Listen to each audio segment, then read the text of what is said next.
Perkara yang kedua yang kita kena faham pula antara mangsa dan pemangsa ni, selalunya mangsa ni seringlah setiap kali sakit ke apa ke adalah akibat diserang oleh pemangsa.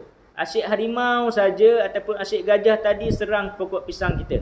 Asyik jin tadi serang kita. So ada satu masa yang kadang-kadang kita buat benteng diri tak cukup dah. Benteng diri tak cukup dah. Maka kita perlu bergerak lebih advance. Kita pula serang si gajah tadi. Sebab gajah tadi dia memang standby nak serang kebun kita. So kita pula ambil upah pemburu untuk tembak gajah tadi. Kita panggil pegawai perkhidmatan untuk tembak dan musnahkan gajah tadi. So sama juga dalam rawatan Islam, rawatan ruqyah, kita pula perlu kena one step ahead untuk serang gangguan-gangguan jin tadi. So serang gangguan ni lah yang kita kena faham. Bukanlah kita nak serang gangguan jin ni dengan ambil parang, pergi nak tikam dia, ataupun pergi ambil parang, pergi cari rumah Tok Bomoh. Bukan macam tu. Tapi kita beramal dengan niat-niat untuk menghancurkan sihir tadi. Itu yang sebelum ni banyak saya ajar. Ruqyah mandiri putaran tawaf. Okey, ruqyah mandiri putaran tawaf ataupun kita ruqyah sambil tepuk-tepuk. Yang mana yang pernah ikut kursus saya, banyak kita buat ruqyah mandiri, baca ayat kursi sambil menepuk-nepuk di tempat yang sakit. So kita tepuk ni adalah juga bermaksud kita menyerang tempat-tempat tersebut. So kita tepuk ataupun kita buat ruqyah mandiri sambil kita tarik-tarik. Kita buat ruqyah mandiri sambil usap-usap muka dengan niat kita menarik buang. Ini adalah proses kita pula lawan dan serang gangguan jin yang ada dalam badan kita.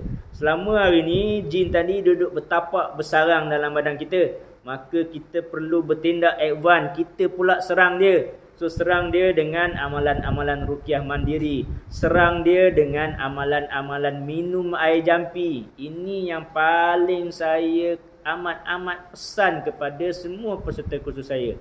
Hari-hari buat air jampi sendiri. Hari-hari minum air jampi sendiri.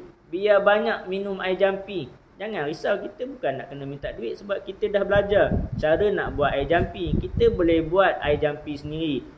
So hari-hari minum air jampi, kita serang gangguan jin yang ada dalam badan kita melalui air jampi.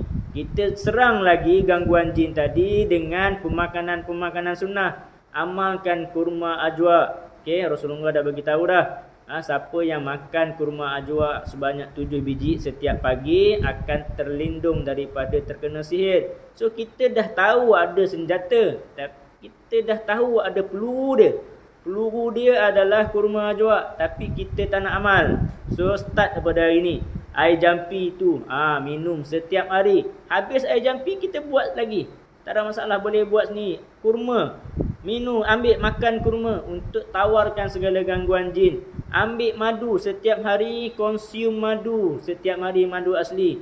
Minyak zaitun, minyak bidara, apa juga bahan-bahan yang memang menjadi satu kelemahan jin ni, perlulah kita ambil secara konsisten untuk kita serang balik jin yang ada dalam badan kita.